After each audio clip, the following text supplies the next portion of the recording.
Hi guys, welcome to On The Bounce. Today we're going to take a look at what has happened to the classic back to the basket centres.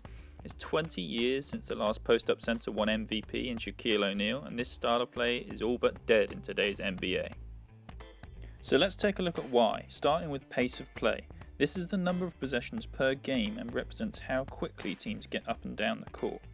When we track this season by season, we have seen a sharp rise in pace over the last 10 years or so, and the simple reason for this is that the higher the number of possessions, the more opportunity there is to score.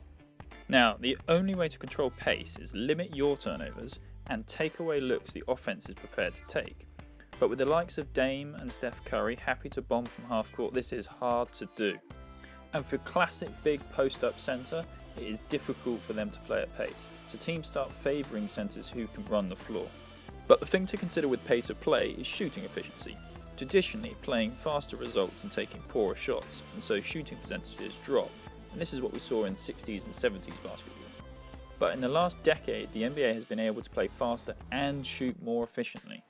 And this is primarily down to the three-point shooting.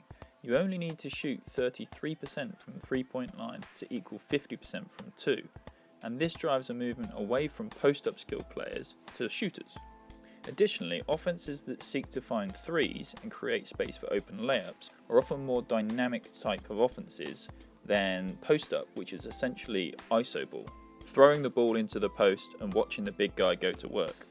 And isolation basketball is just never as effective. Even James Harden, who might be one of the greatest ever isolation players, and he heavily adopts three-point shooting, has never taken his team to the NBA Finals. And so offenses have got more efficient for moving away from post-up basketball. If we take a look at Shaq's MVP season, he was second in the league in effective field goal percentage at 57.4%. But in the 1920 season, there were 23 players that were better than this, including Chris Middleton, TJ Warren, JJ Redick and Duncan Robinson. And none of these guys were close to an MVP season. So what we see is to effectively score heavily, we favour the skill set of a star perimeter player, and we need centres who can complement them. So screeners, pick and pop shooters, guys with passing and playmaking skills, the likes of Bam Adebayo or Brook Lopez. The next key point on the decline of post-up centres are rule changes and the much lower physicality of today's NBA.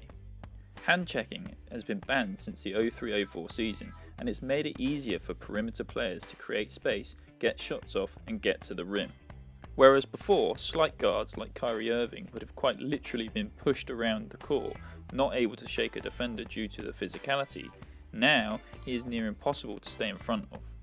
Because the defender can't control him with the hand, Kyrie can get to the rim whenever he wants. And so smaller, less physical players are now a more viable option, and we don't have to rely on a big centre. On top of this, rules around illegal defences have changed. Before 2001, if you wanted to double, you had to fully leave your man and commit. So you had to consider, could you allow the centre to play one-on-one? Can you leave your man wide open? In today's NBA, not only do you not have to be within close proximity of an offensive player, but you can zone up.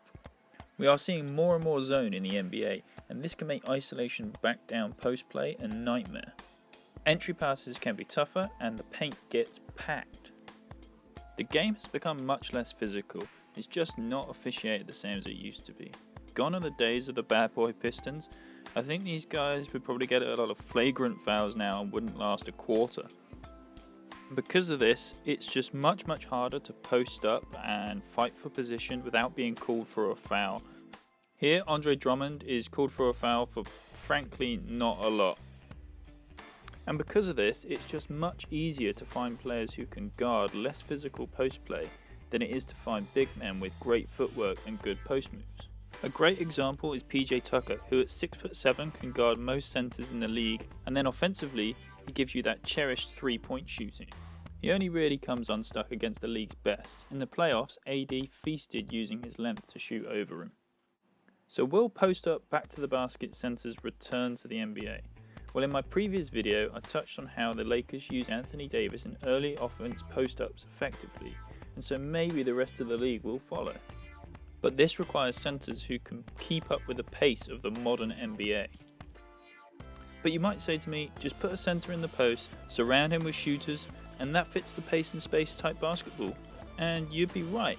But because of the zones and help defense, It requires a big man with great passing, the likes of Nikola Jokic, and that is extremely rare.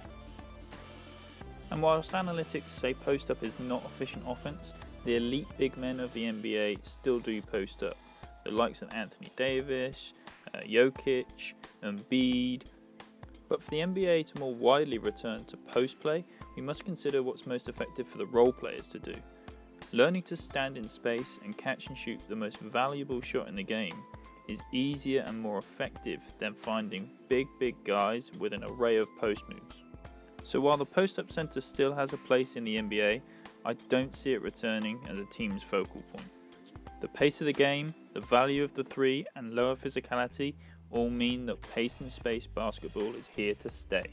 Okay, if you like this video, please like, comment and subscribe, as there'll be more to come on the bounce.